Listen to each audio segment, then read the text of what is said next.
history of cinema. I'm jumping a little bit, but look at Hollywood. All those movies that we praise as in the 40s, 50s, discovering the true horrors, but also nice aspects of small-town American life, they were mostly made by German, Hungarian, or whatever. You know, I think that from outside, you can understand much better things that than people on the inside see it.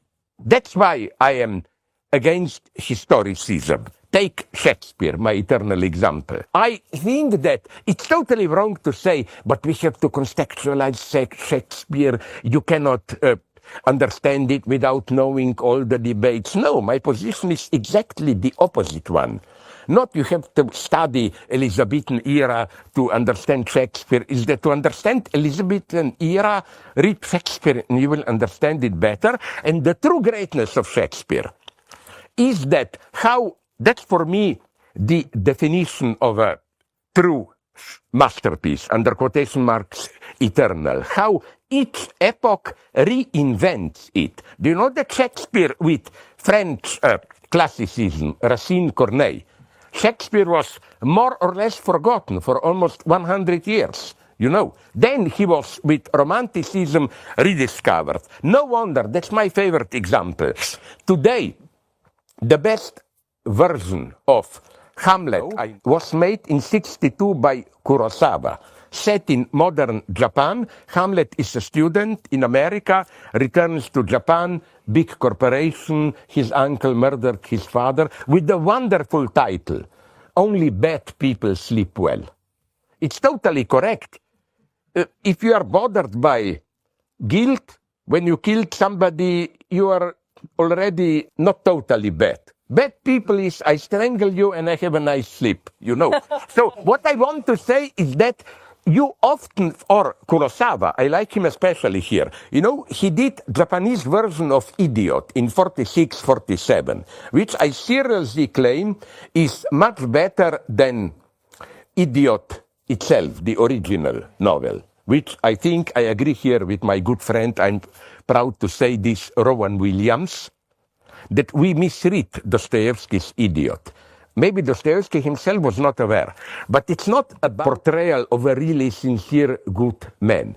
It's a portrayal of an absolute monster. Mishkin is undoubtedly good as a person.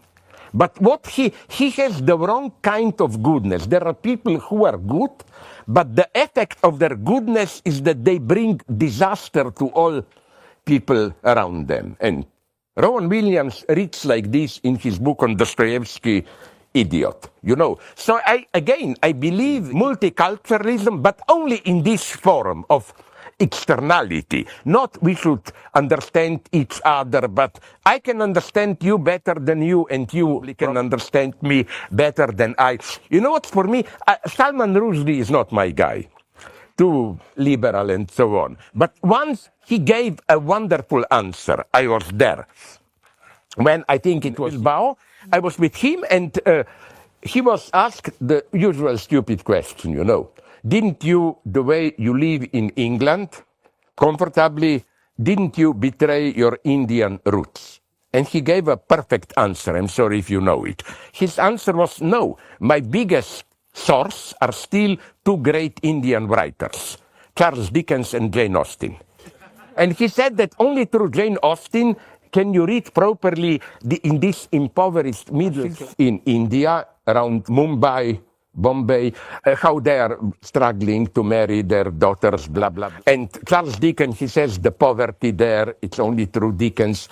You know, this is what fascinates me, how parallels with another later culture can allow you to understand retroactively much better the original than the original was understood, maybe even by Shakespeare himself. Shakespeare often didn't know what he really meant. It's up to us to discover it.